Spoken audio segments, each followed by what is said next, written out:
Vote আমার নাগরিক অধিকার। এই অধিকার সবসময় পাওয়া যায় না। বিগত 18-19 বছর পর আমরা সত্যিকারের ভোট দিতে পারবো বলে আশা করি আগামী পরশুদিন। তো ভোটটা অবশ্যই জেনে শুনে নিজের বিবেক দিয়ে যোগ্য প্রার্থীকে নির্বাচিত করবেন, যোগ্য প্রার্থীকে ভোট দেবেন।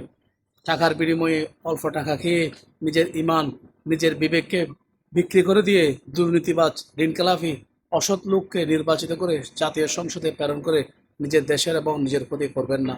তাই সকলকে আহ্বান করব, আগামী 12 তারিখ যে জাতীয় ইলেকশন হচ্ছে ওই ইলেকশনে আপনারা সত্যিকারের মানুষকে বিবেক বুদ্ধি দিয়ে যাকে আপনি নিজে যোগ্য মনে করেন তাকে আপনি এই ভোটটা দিবেন এবং দেশের জাতির কল্যাণে আপনার মতামত জানাবেন। এবং অবশ্যই অবশ্যই হাঁ ভোট দেবেন।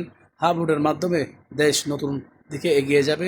দেশের অবকাঠামো যেগুলো পরিবর্তন দরকার জাতীয় পর্যায়ে, ওই পরিবর্তনটা আসবে শুধুমাত্র হাঁ ভোটের মাধ্যমে।